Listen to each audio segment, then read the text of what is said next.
Alright, in this next video, what I want to demonstrate is an actual headspace injection. So in today's lab, what we're doing is we're going to do a qualitative analysis of this perfume. It's a Lake Geneva perfume company. I actually worked with this individual. He found an old bottle of perfume in the woods and he asked me to come in and do some chemical analysis, and then he tried to replicate the perfume on an old bottle that he found from like the 1930s or 40s. So let's analyze this perfume doing a headspace analysis and see what kind of chemical components we can find within this perfume. And when we do headspace analysis, what that means is I'll put a vial here. What we end up doing is we're going to put a tiny bit of the perfume actually into the bottle. So there's a little bottle here, and I don't want to do too much, but I think I transferred enough in there where there's a few droplets. Perfume's pretty fragrant, so I should be able to go with that, cap it.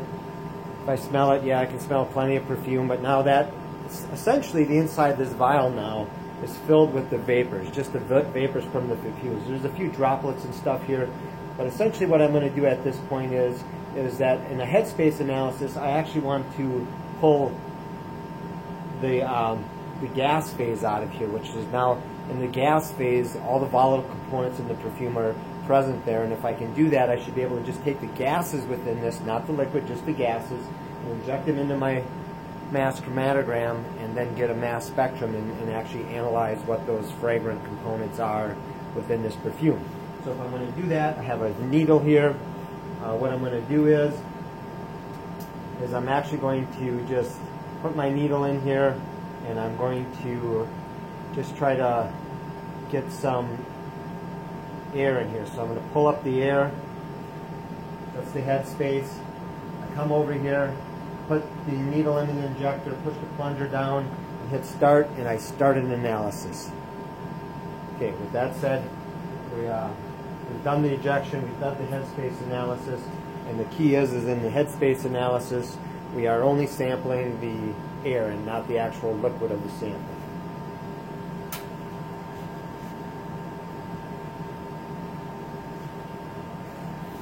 Once we are done, once that sample, I'm going to kind of fast forward here, so that sample would run through the column, it would go into the mass analyzer, all of those things would happen, and in the end you end up with a chromatogram. So I'm going to kind of back up here, and it's going to get a little bumpy for me, but I'm going to do the best I can. But this is what you're going to end up getting. You're going to get a chromatogram. This top image up here is a chromatogram. So what it shows you here is these are the intensity of the ions that are being detected. This is time. So this is your chromatogram, and then you can see you got 1, 2, 3 main peaks.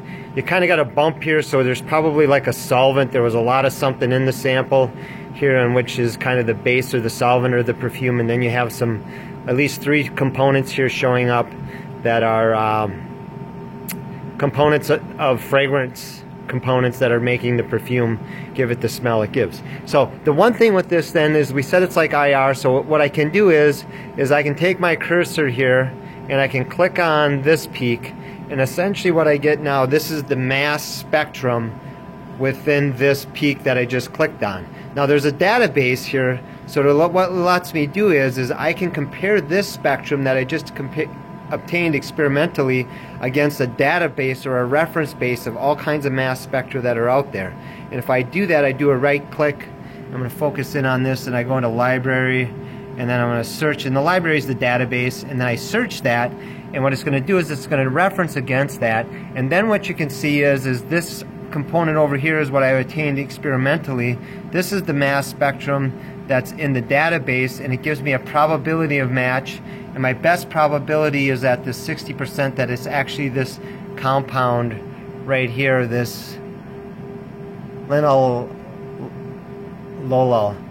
So, but this compound here. So what I do now is I'm going to do this. I'm going to do a bunch of references, and I'm going to collect 4 or 5 different mass spectrum, and I'm going to give you these to an experiment, and then I'm going to ask you to, for one thing, label like molecular ion peaks and base peaks within these one of these Spectrum, I might actually label some fragments, some daughter products from the original molecular ion, and then also I'm going to have you look up all the different components and see if it makes sense that those components would actually be in a perfume. So, but I will write that up in your lab report. And essentially, this is the lab I'm giving you today. Is the headspace analysis of this Lake Geneva perfume company that's actually made and sold in Lake Geneva, in which a guy came to me, I don't know, a couple years ago to try to help formulate this thing. So let's see where they got to with the final product.